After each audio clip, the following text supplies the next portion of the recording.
Shut up and sit down. Welcome to the Big Blue Offensive Podcast with Mike Trainer, Jay Jules, and John Depot.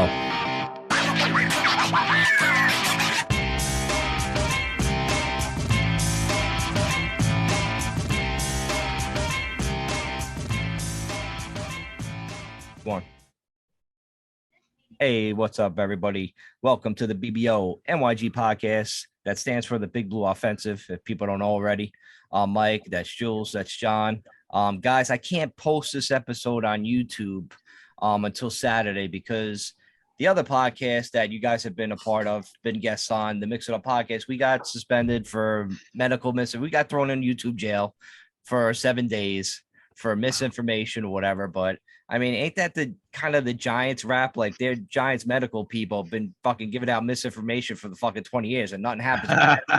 It's a good way to tie the podcast together there, Mike. You know what I'm saying? I mean, after that preseason game, I know you guys want to talk about it, but like these injuries, dude, like it's unstoppable. I mean, 7 out of 11 draft picks this year. Imagine if Dave Gettleman drafted these guys and everybody dropped like flies. Can you imagine what social media would be like right now with that fucking disaster? I mean, thank God we kind of dodged a bullet with Tibbs with that injury. I know everybody's seen it. Kind of a dirty block, but I mean, if you're a pass rusher, why are you stopping and bracing for a hit anyway on your leg? Like, what do you just get to the fucking quarterback? Don't stand there and wait for the hit. What's the matter with you, Rook? Like, wake up. So real quick, just to tie together with the YouTube thing, man, that's crazy. I feel like you guys get like the craziest suspensions. Like I remember you guys telling me you getting thrown in Twitter jail for like days. I got back-to-back sentences. I did 12 hours. I was done. I don't get what the fuck's going on with this shit. Congrats. When you get up to days, then we can talk about it. You know what I'm saying? Right, you gotta get up to my level. I got 2 weeks. I got to catch up now. I got to get suspended for days here. Like, what is this crap, man? That's what happens. They want to censor you. They want to censor us as human beings. Mike, you said that you were at episode 78 with Mix It Up, and they flagged us for episode 22, which sounds like they went back a year ago to a podcast from a year ago where we were just kind of talking shit about whatever was going on at the time with the vaccine and all that. Because now you don't even hear about the vaccine anymore. No. It's ridiculous. And the fucking CDC even came out and said there's no more distinction between if you have the vaccine or not. So we were right. Right. I mean, we were right. I mean, listen, they took the fucking vaccine. They took the video down, John. You know what I mean? On YouTube. Oh, yeah, I'm sure they did. Listen, if you want to hear the podcast, you can still listen to it on all the platforms. Spotify, iTunes. Just look up episode 22B, I think it is, or 22A. I think we split up an episode because it was so big. But yeah, they took it down for some bullshit. Yeah, they are faggots. It's fucking bullshit. You know what I'm saying? Fuck you, YouTube assholes. Guys, when the fucking Kayvon Thibodeau went down, though, I happened to just be getting up off the couch as this happened. Nervous. And I go to like turn left to go towards the kitchen, and I fucking see him laying on his back, grabbing his knee, and I was like, isn't that just the fucking Giants way? Unbelievable. Fucking one of the first players to like that everybody is excited for. And we can't make it out of the goddamn first half of the second preseason game without fucking all of a sudden his entire fucking rookie year flashing before our eyes. And brutal. Luckily, it's only 3 to 4 weeks. I mean, preseason game is a little less than 3 weeks away right now. So there's a chance that he's maybe back for week 1, more than likely, probably week 2, week 3, which still gives him no way he's out till week 3. I don't see that shit. Yeah, I'm just being overly cautious saying that. My guess would be he plays week 2. He is going for a second opinion tomorrow, just so you know. I think that second opinion is more of can he get back for week 1? I think that second opinion is all about. I hope so. God bless, bro. The fucking Giants could use that fucking luck. Just get him on the field, get some snaps going and stuff like that. But the other first round pick for the Giants, a much better game this week, Evan Neal. Pancaked the motherfucker. He played pretty well, Evan Neal. He did. Well, we want to stay on topic, right, John? You want to stay with the injuries first before this game? Yeah, sure. We had Beavers go down with an ACL. Okay. I forgot about that. Like, he was playing well, like in camp and everything, and then he played well his first preseason game. He's on the injury bug. It's tough. It's tough, fellas. I mean, listen, when I looked like initially, of course, at the Tibbs play and then the replay and then the first break on social media, I'm on top of my chair screaming fuck Randy Moss. It was his son. What a piece of shit. Go crazy, right? Everybody. Dirty play. But, you know, after it being like the hottest topic on social media all day Monday and having some extra time to like really to continue and see it and watch that play over and over and over again, it kind of comes up to what you were saying, Mike, where it was like, dude, what was he doing freezing? I think he got caught looking in the backfield, Tibbs, right? And he wasn't sure if it was a play action or if the running back had the ball, which the running back did, right? So that's where he kind of got frozen. That's why he looked like a deer in the headlights on that particular play for that moment. Okay. And then he sees Moss coming at him. And that's where I still don't get it, right? It's preseason number one. So really, like, dude, he went down a little bit. He was already a statue, and Moss is running out of full speed. You could just blast the dude, hit him, just run into him. At that point, you guys will have a little collision, if that, and it's over. Like, there's no reason to chop block him at that point. The dude is not moving. He's frozen like a statue. He's got no shot at making the play with you in between that and the ball carrier. Just fucking throw your shoulder into him like just a regular play. Yeah. So that was the only thing I think that was, it's not dirty.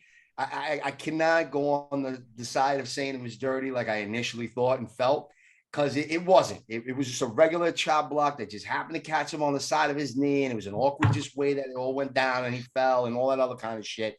So, but it was still like, yo, use some fucking common sense. You can see the guy's not moving, bro. Just run into him. Like, why are you trying to fucking take him out? Be like, oh, look, coach, I can do the cut block. Look at me. Yay. In preseason, I think like it was Justin Pugh when he was a rookie for the Giants. He did the same kind of shit to Ray Lewis. And then Ray Lewis had a nice conversation with him after the game. Basically, I don't know what they said, but you know, Ray Lewis, I think he was kind of like on the verge of being a murderer back then. Yeah, he was like, motherfucker. Yeah, he's like, I'll fucking kill you. You know what I'm saying? I killed the dog. Do some dumb shit like that again in a preseason game? Yeah, it's bullshit. It's horse shit. You don't do that kind of shit. That was really what I like eventually gave my final verdict was like, bro, that was just, you didn't need to do that. You didn't really need to top block him. It wasn't a play where it was like, if you don't take that guy out like that, your quarterback's going to get killed. Like, it would have just been you as a tight end colliding with a defensive outside linebacker, edge guy, whatever fucking call him these days. You know what I mean? Like, that's it. Be a fucking football player and hit somebody, bro. Like, come on. What's you guys' opinion on it being, because the whole social media, they went, oh, it's a turf. It's a turf. I'm like, those two injuries were not the turf.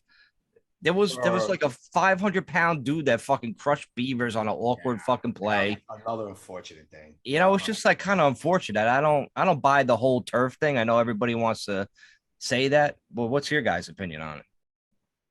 Me personally, it's hard not to blame the turf, because like we talked about this before, you know, between the Giants obviously, and then also, you know, getting, you know, just by osmosis, the Jets news, but just being in the New York metro area like that, it just feels like so many more fucking injuries happen to us, knee injuries, soft tissue injuries on this field. We've had other teams complain to the league about it. But I remember I referenced a story, I don't know, it was a few podcasts ago, that the MetLife Stadium doesn't yield any more injuries than any other place. It's just kind of random chance that, you know, it just seems like it's always a big person get somebody you're excited about that gets hurt in an inopportune time. I think it just stings more, so that's when you kind of remember it more. I don't know, man. If I was John Mara and I even had a little bit of an inclination that there was a problem with the field and it was a little too sticky or whatever the problem is, like, how many times are you going to just watch this happen without just saying, you know what, fuck it. Even if it's not based scientifically, that it's not the reason why it's happening, I still want to do something just to change it. Let's fucking invest however many millions of dollars, which it's probably not that many. It's just fucking grass, to put grass tiles over the fucking fields, roll them in on game day, and you fucking can play on actual natural grass. It's not going to cost $1 billion. It's going to cost millions. Sure, you own the New York Football Giants, a team worth, I think, $5.5 billion, something crazy like that, among whatever other investments you have. Like, just fucking spend the money between you and John and fucking the assholes over there at Florham Park. Just try it and just see what happens. It might be a waste of money, but it might just be a swing at fucking actually keeping your fucking star players healthy. Well, I do believe also, too, if I'm not mistaken, the Giants are the 4th richest team in the NFL. I think Dallas comes in at number 1. I think the Patriots at 2. And if I'm not mistaken, I could be the Chiefs or somebody else is at 3. And I believe the Giants are 4. So it's not like you don't have the money, but your value of your team is up there at that level. You're literally in the top 5 of the richest franchises in the NFL. So yeah. don't even stress that one, John. Like that point is like, yeah, okay, whatever. And listen, I was a fan of Beavers. I actually wanted to see the Giants draft him for linebacker depth at the very least. I thought this kid was going to be at least. I was really rooting for him to make the team, right? Especially when you're taking 6th round and beyond. You're making the team, special teams, make the depth chart. Maybe you're a 3rd linebacker. Maybe you get a little burn. Like I was rooting for the kid. He looked good. He came out of Cincinnati. I was a fan. And, the season go down with just an unfortunate injury like that, man. It breaks your heart a little bit. You were rooting for that kind of guy. But we'll see, man. Hopefully he recovers well. And I don't know. Hopefully that's just not the end of his NFL career. That's really what really plays into it, because at that time people just don't, if he wasn't really drafted, he might bounce around, make a few practice squads. Who knows, but maybe he recovers and he's motivated. He comes in and he's ready to go next year. I don't know. Well, that'll all remain to be seen, And then another thing too, when it comes to the whole, like Giants and maybe we got this black cloud over us. If you look at the Bucs just this season, this year already, they lost their starting center. They lost their potentially starting left guard, and Wirfs had a scare all within like a week and a half of training camp and preseason and all that kind of shit. So that's why Brady didn't show up. And Brady had to go take a hiatus, which, by the way, I think it was because fucking his kid was turning 10 or some shit like that, and Giselle was like, "Motherfucker, you need to go on vacation for your son and his 10th birthday party or some bullshit." God. And he just couldn't fucking say that because could you imagine? But I'm telling you, it was definitely some crazy shit like that, because it came back that he was like on vacation for his son's birthday. I'm telling you, Giselle's put the foot down, dude. I heard another rumor that he's one of the contestants on The Masked Singer. That's a rumor going around. That's why he missed a bunch of fucking camp and shit. Really? Yeah. That would be the most insane thing. Some crazy shit, dude. That'd be great, because he did sign a contract with Fox to be like a broadcaster, but then he unretired. But anyway, that's neither here nor there. Mike, I gotta ask you a quick question, because you were a big fan of this player that I'm about to get into for a moment. I thought wasn't it during the kickoff return that Jason Sehorn had gotten that major injury? I was there. You were there? All right. Wasn't that the year or so when they were fucking around and they put grass in the Meadowlands? Remember, it was Giant Stadium still? They did some crazy shit like that. It just came to me when we were talking about it. I'm like, wait a minute. I think you might be right. You have to research. Right, and then they were like, yo, fuck the grass. We just lost Jason Sehorn. We ain't never put motherfucking grass back in this place. Dude. So that just kind of goes out there. I need a little about that. Hit us up in the DM. Put a comment on the bottom whenever we're allowed back on YouTube. We're out of YouTube jail. Hit us up at the BBONYG. Tools NYC1, the Slap Parade, my trainer. Hit us up. Let me know. I really need to do this. I'm going to post it at some point. I'm sure you'll see me tweeting it out. But was that not the case? I'm curious. That could be. I might be wrong. That could be it. That could be the beginning of the fucking curse right there with Sehorn going down. I remember I went to the game with Hollywood, and I'm like, why the fuck is our starting cornerback gonna run back fucking kickoff returns? I know he's fucking fast, but is this the most stupidest idea? And within fucking 2 minutes, my man gets hurt. But that's the curse of fucking MetLife, man. Yeah. But yeah, let's end his career. It was never the same. Never the fucking same. We always just make the joke, right? Because he was with that model actress that like later became his wife, and then so she had a great contract. He was a decent looking dude, so he was able to do some commercials and modeling and shit. That was it. He rode over to the sunset. She's a good looking woman, but yeah, we gotta steer this back in the right direction. We got to talk about this fucking game, man. We got to stop. We got to put to bed this quarterback controversy, because there was people out there that think Tyrod Taylor should have started. So I think after the week 2 preseason game, I think they went back to fucking reality in a way after that fucking performance. Daniel Jones looked good. He came out on fire. Tyrod sucked. Davis, like Webb, looked fucking pretty good. So I'm happy. I'm like, the line protected Jones, and if you give Jones time, all of a sudden his velocity is there. Like, what happened with that whole thing with I think his neck injury, maybe it turned down his velocity. He's not the same. He was throwing some fucking bullets there. When he has time, he's accurate, and I think we'll be fine, man. It's so funny how that works. What a concept. It is, right? Protect your quarterback and he can make fucking throws. Dude was 14 for 16. One of them was a Evan Ingram-esque fucking pop-up tight end volleyball for an interception, which was a fucking diving catch by the receiver that hit the fucking ground before he had control of it. That shouldn't have been a catch, period. Yeah. It's a preseason game, whatever. It doesn't really matter. But let's just call that a draw. 14 for 15. 14 for 15. That's fucking excellent. You don't have your Shepard out there. You don't have Tony out there. You don't have fucking Wandale Robinson. I think played a little bit, but you didn't have all these guys out there where you're really attacking the defense per se. It was more same thing, vanilla, nothing crazy, no trickery, nothing crazy. No bullshit. And still ball didn't touch the ground basically. And it's fun to see people fucking be emboldened to support Daniel Jones after a performance like that. About time. Oh, listen, I mean, look, there's a couple of things to look at here, right? First off, yes, it looked good to actually see a pocket where Daniel Jones can step up. He had protection. Neil's pancaking people after taking a lot of abuse and being called a first-round bust after just one bullshit preseason game. Looked a lot fucking better in this game, I would have to say, especially with, like I've been saying since training camp, his run blocking is insane. Once he gets his timing down with that pass blocking, this dude's going to be a legit right tackle. He's going to be up there in the top 10 for right tackles in the league, all right? Period, stop. I don't give a shit. The kid's going to be that good, all right? And you saw good flashes of that coming out the other night with the game. So, dude, that's going to be fine. This offensive line is going to be better than it was last year. That's all I kept saying. That's all you want to see is an improvement. We need to start improving. If we win 6-7 games, which I kind of think is the floor, but I think it could be right around there, 8-9, maybe even better, right? We're right around that. That's what we want to be. And then what you do is you take this season and you see what's missing and you improve one more time from there. So if you won 6-7 games, next year, you're looking to win 9-10.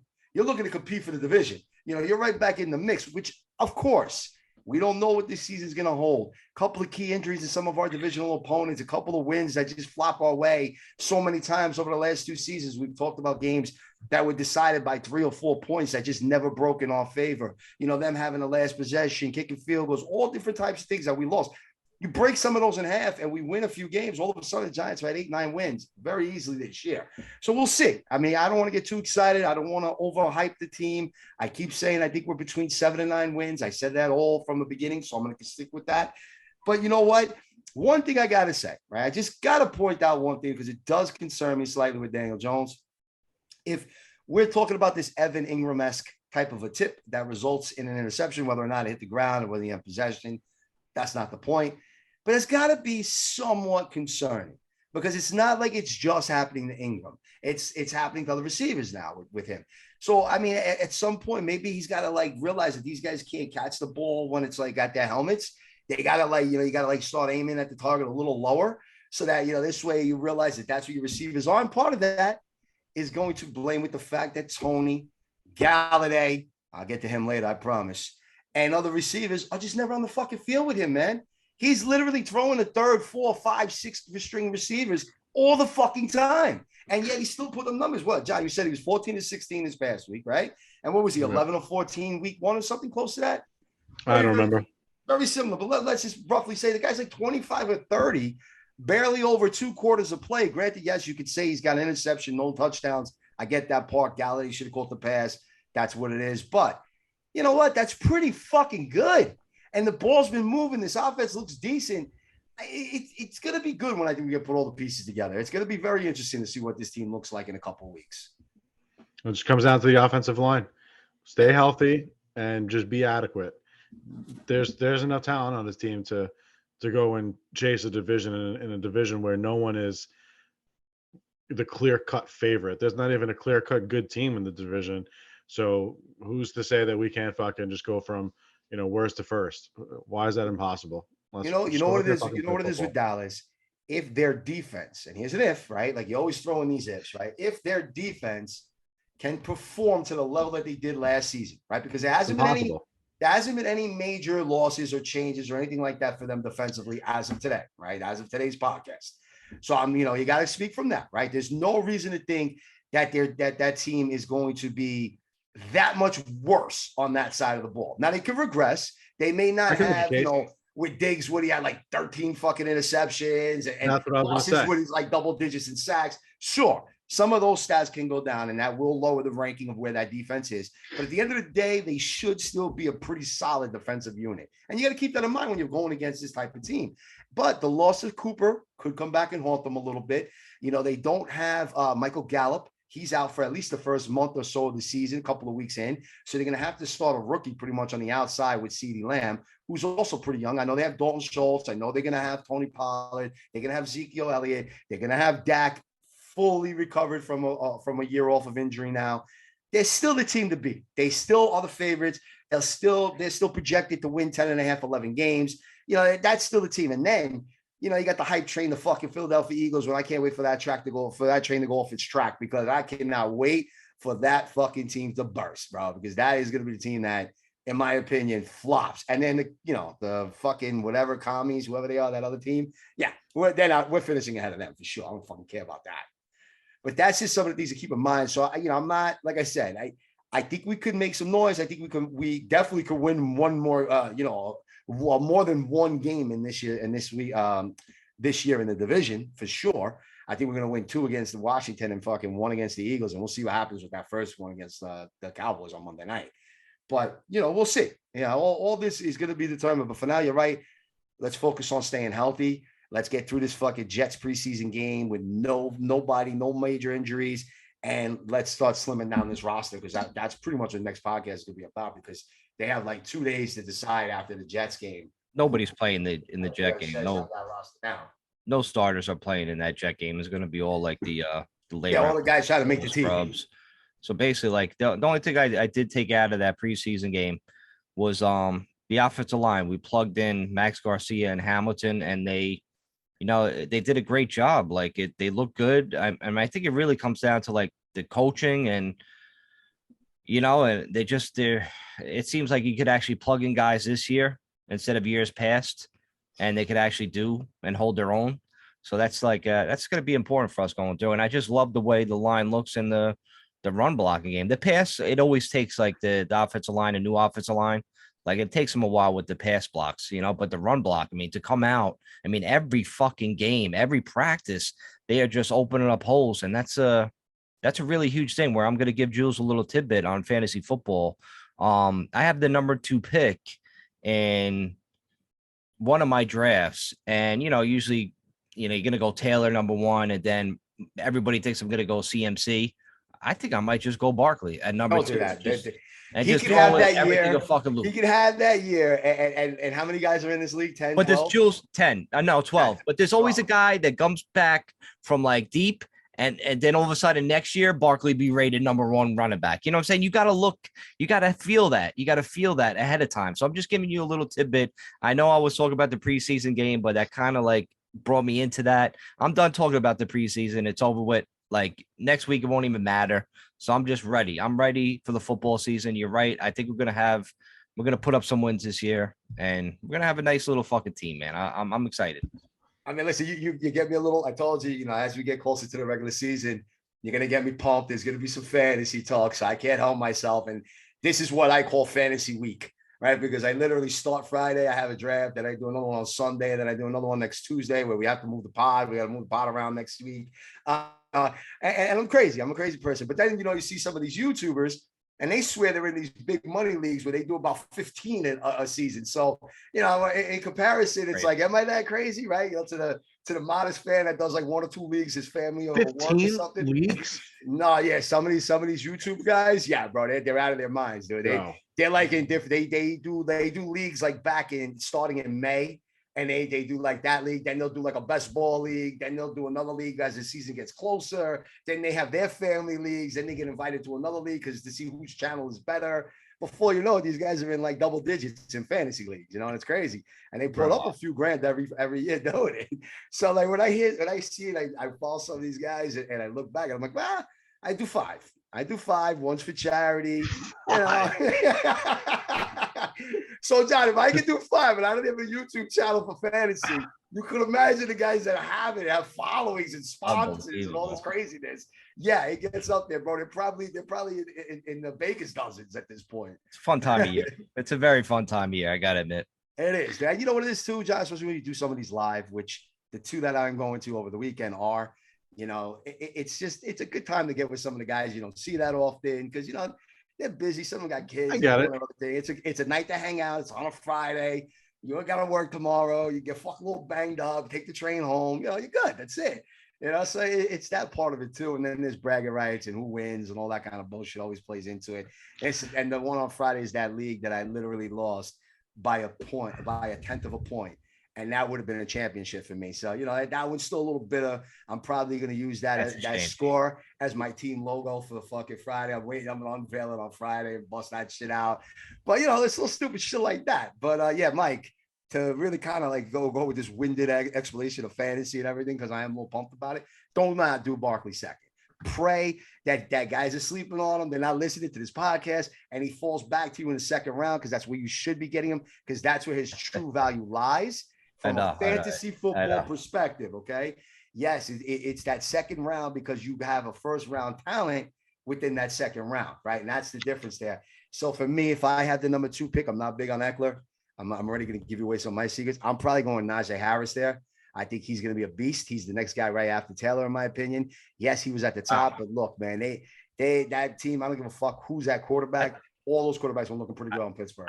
I think next week we should dedicate like most of the pod to fantasy football since our draft will be over and we could actually talk about it honestly. Yeah, I can throw some sleepers in there too. Yeah, we can talk about honesty. So let's save that for next week. I can't get into the later rounds. I can give the first 2. I don't really give a shit. I have plenty of guys in the first 2 rounds. Everybody should. Yeah, I mean, I don't want to get Jules mad at another Twitter user for saying Barkley's a sleeper, but I think we should take a quick commercial break, right, and get into the Haters Club, right? The infamous Haters Club coming up, baby. All right, that's it. We'll be right back on the Big Blue Offensive Podcast. All right, we are back on the BBO NYG Podcast. It's that time, fellas. It's that time. Haters Club. Welcome all you ignorant ass bitches, critics, complainers, disgruntled rappers, and racists especially, to the 9th annual International Player Haters Ball. Oh man, hey.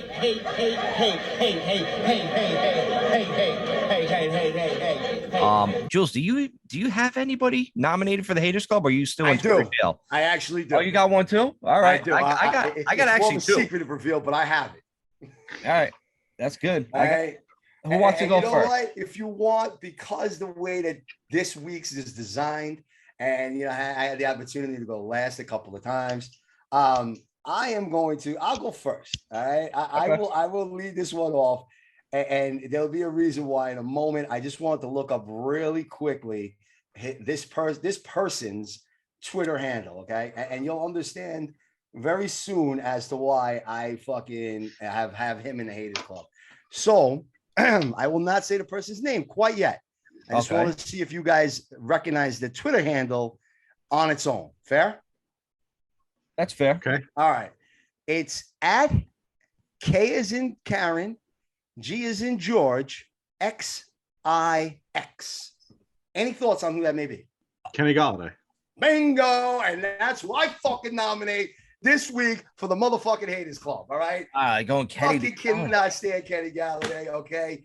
Here's the main thing, right? Everybody could say, oh, a lot of his sort of hate started from his Twitter feed and everything else in regards to him saying that he didn't recognize some of the Giants, legend players. Cool. And in a way, you know what? If the guy don't really know that too many legends or didn't recognize them, by face, look, these guys are older. They're not in playing shape. They don't look the same that they did 20 years ago, right? You know what? He also may not be a historian when it comes to football. Like maybe he just followed like wide receivers growing up. Half these guys probably weren't even still playing when he was really into football at the time, right? So like I don't get mad at that, but that started a lot of media hate towards Galladay. Okay. Him not being on the field, him having this lack of effort in practice is going back and forth. Him not playing again in a preseason game. Dude, I'm just sick of it. And here's the number one reason. Number one, and no one can argue this.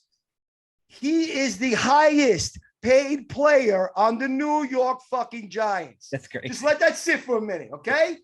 This man makes the most fucking money. He makes more than Barkley. He makes more than Leonard Williams. He makes double the amount that fucking that Daniel Jones makes, okay? And for what? For fucking 45 catches for 600 yards and no touchdowns? Fuck you, Kenny. All right. I called him out in the DM. I was hoping he blocked me. I told him, I know you're not going to listen to me. I said, fuck all this shit. I need to see something like Kenny Galladay. Yeah, I hit him up in his DMs. Fuck you, Kenny. All right. You're the highest paid player on the team. Do something. Be a fucking leader in the wide receiver room. How about that? He wasn't you have even all these young wide receivers. Take them under your fucking wing. That's what you do when you're getting paid the most fucking money. You should be stepping up wearing that C on your chest. There's little things like that that you can fucking be doing right now that would separate you from having to be on this haters list. But because at this point in time, it just looks like he's been the countless other just sports celebrities that roll through the fucking city of New York and got a fucking paycheck, all right? Because that's all he is to me at this point. And until I see some consistency, some fucking scoring out of him, and 1,000 yards, he ain't shit. He's on that motherfucking haters club. So Kenny Galladay, gentlemen. He wasn't even targeted in the preseason game last week. That's my point, bro. And he's the highest paid player. Like, talk about getting a paycheck. Yeah. So I'm not super concerned about that. Like, at the points you made, I get, like, but I feel like that's just a little bit of just being online with him. I don't think that most athletes, especially if it's not like their childhood team, like Kenny Galladay didn't grow up around here. He probably didn't grow up a Giants fan. You know what I mean? How are you going to know the history of players that played before you were even born, to know them so well that you recognize them as 50 and 60 and 70-year-old men? Like, I'm not super mad about that. I wasn't either. Yeah, that for people. But to talk about that's that what started like a lot of that hatred, and that's why I wanted to be clear that I'm not calling him out because of that. I'm calling him out because I looked at his motherfucking paycheck and saw that he's number one. How? Leonard Williams got paid filthy and went out and fucking performed with a line that we said wasn't even fucking built for a good pass rush, and he still did his shit. All right, yo, look, DeAndre Hopkins. You think you're on that type of level there, Mr. Galladay? You're not. DeAndre Hopkins has played with some of the worst quarterbacks in NFL history. Matt Schwab was his best fucking quarterback, and this guy was still putting up fucking 100 catchy seasons, 1,400 yards. Like, stop, dude. You know what, Kenny? You're not that good. You are a mid-level NFL wide receiver. That's all you're ever going to be. Deal with it. Jules, Prove I me wrong. sincerely hope you're wrong about that. Me too. All right. On our fucking team.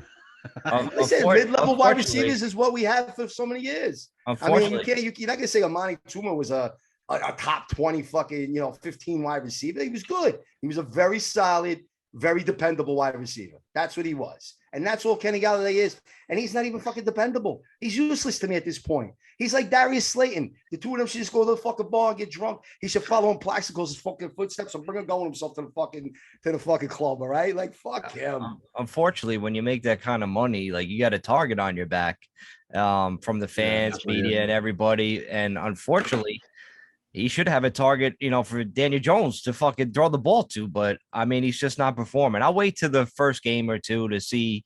I mean, if he gets shut out or zeros or don't even get targeted, then that's something between those fucking two guys. But I don't know. Moving on, man. I can't talk next about hater. Next hater. You got to put his fucking tag. John, who do you got? I will. This week, all right? Oh, I will for sure. Right.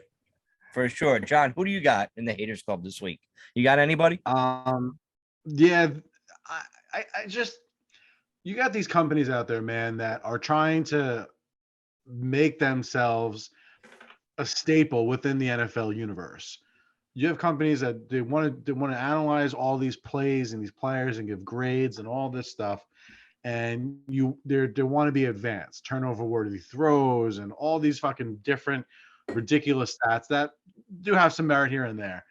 But if you're going to tell me that on Sunday that you had all three of the Giants quarterbacks rated within the overall grades within like 3 points of each other, Daniel Jones basically doesn't have one ball hit the ground the entire fucking game, 16 fucking throws. The only turnover, the only bad throw, the only bad play wasn't a good throw that hit the guy right in fucking his hands that popped up that just happened to land for an interception. Just random chance. Like if your grading system doesn't take that out of the equation where you say a guy went 14 for 15, then what the fuck are you doing? So the pretty fucking faggot, that's what PFF stands for. PFF? They're my fucking my Pretty fucking fucking nominee for the faggot. haters. Can we put that? We're gonna have to bleep the shit out of that one. That's all I gotta say. Can we use that as the title for this episode? We could definitely do pretty fucking effing, and then just leave the F with a couple of dots. I'll come up with a way to write it where maybe we can slip it past the goalie. You know what I mean? Yeah, that'll be good. That'll be good. That's actually funny, like you mentioned that pass, because that's what leads me into my haters club. So what I did, like, with that pass Jones through to Bellinger, was in his hands, So I basically tweeted out this. I'm like scrolling to find any idiots that say that interception was Daniel Jones' fault. And I have a picture of a GIF with like Daniel Jones throwing his thumbs up. So one of the first guys that came after me was Malik Willis Stan. All right. At Titans SSS Superfan. He's like, pass was too high. So obviously that started it. So we would go back and forth where that. I'm like, dude, you're outing yourself, man. You said like, you're the type of guy that's, Daniel Jones, you believe is like, a scrub or whatever, blah, blah, blah. The Giants should have drafted Malik Willis, blah, blah. Oh, and then I came after him. I was like, I bet you thought the throw was too hard too for an NFL player. And he's like, yeah, it was too hard. Right. So we're fucking going back and forth. It's fucking great, man. It's fucking hysterical. And then he's like, he's getting replaced before week 3, either by Taylor or Jimmy G. And I started laughing. I'm like, Jimmy G is fucking trash. He had the perfect team to go win Super Bowls, and he's the one guy that blew it for him. And, I'm like, if you throw Daniel Jones on the San Fran team, it would have been completely different. Daniel Jones would have looked elite with that fucking squad he had, because Deebo Samuel was getting fucking half fucking Jimmy G's fucking yards from the backfield when he threw a little fucking screen pass. And then, we kept going on and on about it. And then, basically like, he thinks like Tyrod Taylor's going to start. I'm like, then after this game, I'm like, you sure about that, buddy? And so we left it off. We were just going back and forth on there. Nothing crazy, but he's my nomination for the haters club. But there's also another one. He just threw one comment on there, was Matt at Exonos _on ice. I don't know what the fuck that is. He's probably friends with its Giant seasons. I can't fucking pronounce this. He'll come after me saying you pronounce my name wrong. But he came up, he was like, pass was too high. QBs can put their receivers in a position like that where they have to go full extension just to get their hands on the ball. That pass needs to be letter high or neck high, not above his helmet. I'm like, dude, it was a perfect pass. It was right in his hands. It led him right in front of his face. Dude, I'm watching the highlight right now. It's right there. My man just like, like, right like Bellinger's a rookie. Like, that's what happens, rookies. They're gonna miss a couple of these spots. You got to give the rookies a little time. So, shout out to those two guys. They're my nominations for the haters club. Hate. And you know what's funny? They can come up with so many better things to say, right? Instead of being like, Tyrod Taylor or Jimmy J is gonna come in and replace him. Yo, let me teach you guys how to talk some shit. All right. You can literally turn around and just be like, yo, the reason why I'm saying it is because your man's going to get hurt. Like, doesn't he get hurt every year? And now we can't really say anything. We'd have to sit back as Giants fans and be like, fuck. Well, I hope he doesn't get hurt this year. Right? Because he hasn't played a full season yet. So that's how you talk shit. You don't automatically say it because Tyrod Taylor is looking good. Sam Howell is looking better than fucking Wentz in fucking preseason. I haven't heard his fucking name mentioned once that he's going to run fucking Wentz's job. And Wentz blows. So please, all right, guys.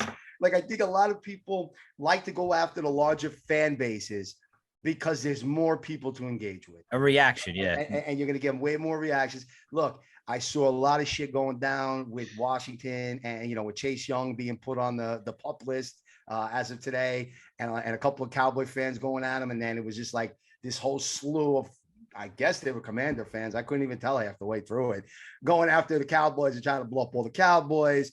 So I get it. You know what? If you're a big market team with a very huge fan base and following like we are, Green Bay, Miami, Dallas, teams like that, New England, you're going to get Buffalo with their mafia coming down. You know what I mean? Like, you're going to hear it. You're going to hear these idiots. You're going to hear these haters. You're going to hear a bunch of this shit. So that's part of the reason why this club is so cool, because it's an invitation. So my man Exos and the other dude, if you really believe in your point, come on the show.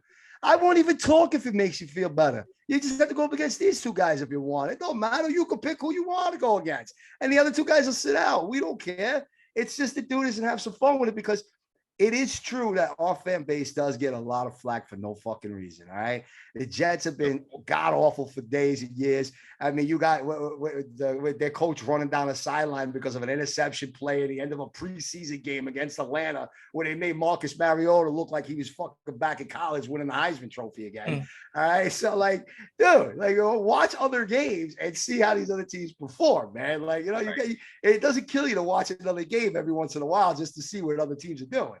And, you know, and you can literally sit here and go back and forth with all this type of shit and projections and this and that.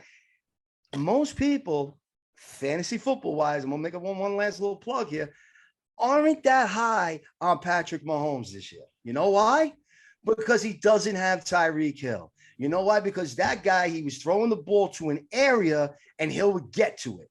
That's what some of these receivers do. I'm not saying Mahomes is a bad quarterback. I always say on the show, I think he's one of the best quarterbacks in the league. Yeah. But it's just going to be a challenging year because he's going to have to throw to guys like Juju Schuster and Pringle and fucking the rookie Sky Moore and other guys and see who really merges up as his top guy. So we're going to see that Pat Mahomes isn't going to have the luxury of throwing that ball a little high and having, you know, someone come down with it. He's got to be on the money with a lot of these guys. So, you know, people take that shit for granted. You know, you look at Justin Herbert, Mike Williams has developed into a hell of a fucking wide receiver to complement Keenan Allen. That's why he's stepping up. You're not seeing these fucking guys playing. I mean, Brady loses a receiver and then he's like, okay, fuck it. Godwin's not ready. Okay. Yeah, let's go get Julio Jones. Fuck it. Let's get it. I mean, they're bringing in these receivers for a reason, you know? So when Daniel Jones is throwing to fucking, I don't remember, was it Sills? Who was on? Oh, no. Oh, you said Bellinger, right? On that tip play, it's like, dude, he's not even throwing to like one of these top quote unquote receivers that we have on our team. So, you know, people got to take it for what it's worth. And that's the problem, John, to kind of second your PFF notion there. They don't consider any of that. There's no tangibles. It's some fucking algorithm that's put in a system, and they just lazy. Spit out, what's that? It's lazy. Yeah, and they just spit out a system. So, you know, that's all this shit is. And that's why it's good to have this haters club. And that's one thing too, John. I'm glad you brought them up.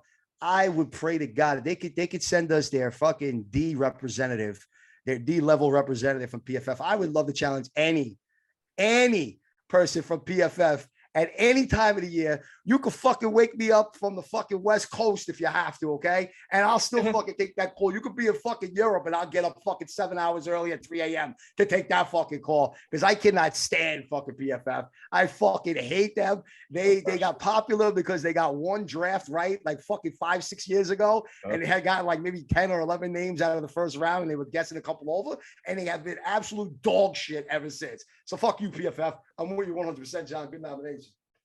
I think that's a wrap, right? Yep.